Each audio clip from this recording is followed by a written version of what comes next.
Hello students, please subscribe the channel, drop a like, share and comment. This is exercise number 20 of the Progressive Monthly Magazine, February 2023 on the speed of 100 words per minute. Start. I am glad to welcome you today to this conference.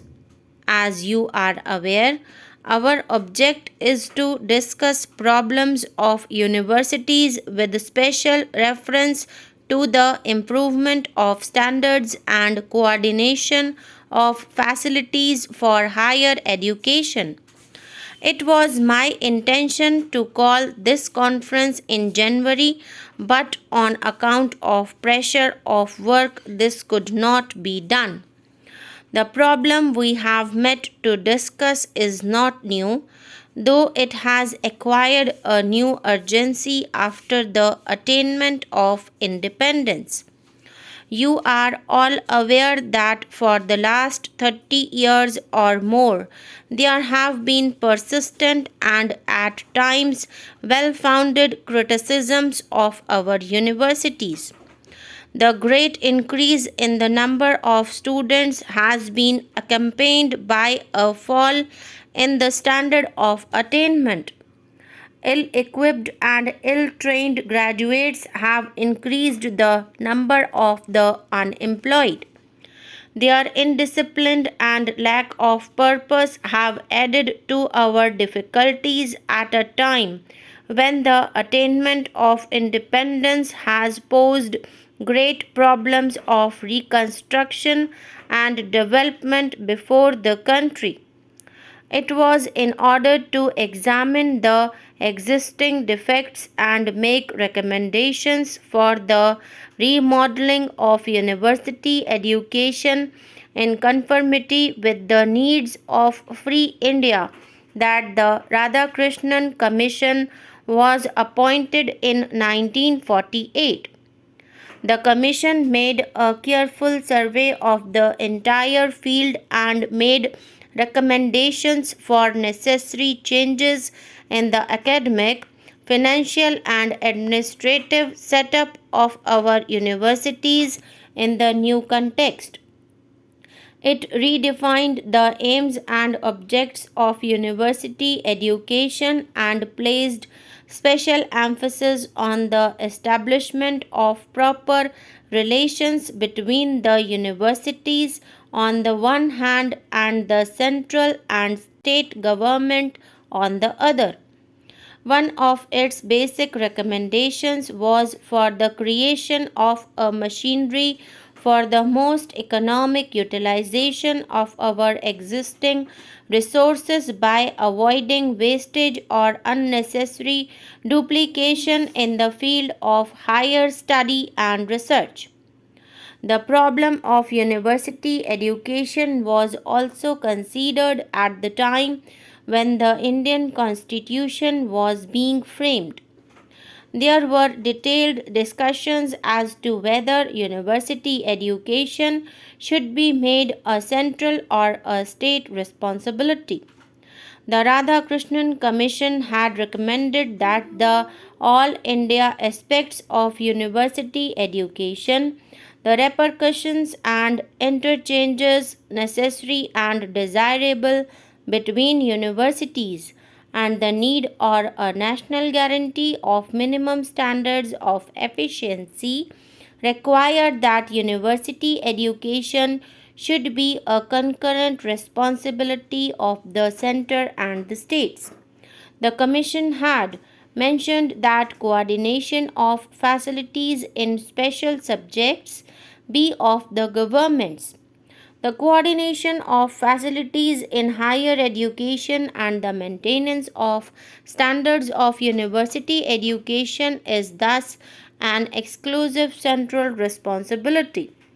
This makes it necessary for the Government of India to take an immediate and direct interest in the affairs of all universities in order to ensure that the provisions of the Constitution are carried out. The government has considered the matter carefully and reached the conclusion that this responsibility cannot be discharged without the creation of an agency which would enable the government to carry out the necessary supervision and overall guidance. Since this duty is an exclusive central responsibility, the government would have been entitled to set up, for these purposes, an official body composed of its own officers and nominees. The government did not, however, do so. The government recognizes the value of university autonomy and desires that the necessary reforms in universities should, as far as possible, be initiated by the universities themselves. The government is also of the view that in all such steps for the improvement of standards of higher education in the country, the cooperation of the states at every step is not only desirable but essential. It is on this account that the Government of India prepared a draft bill entitled Universities Regulation of Standards Bill. Before introducing it into Parliament, the Government of India referred it to the state governments and the universities for their advice and guidance.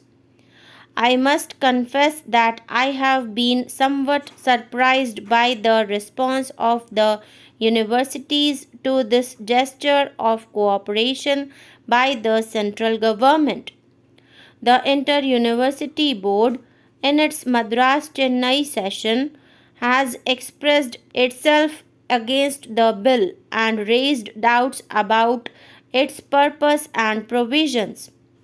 Nevertheless, the board itself had to recognize the need of a machinery to effect coordination and improvement of standards.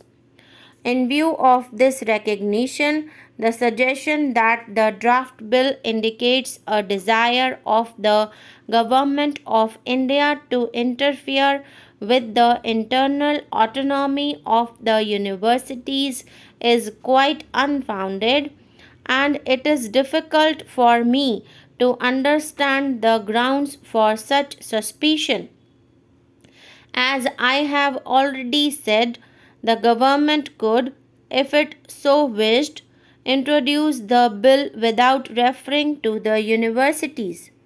That it has not done so is itself evidence of the government's regard for university autonomy. Further, the constitution of the body proposed in the bill is such as to ensure that the autonomy of the universities will be respected. The government could have proposed the appointment of a body under its own control to look into the affairs of the universities, but instead, the government has proposed that it should be autonomous also.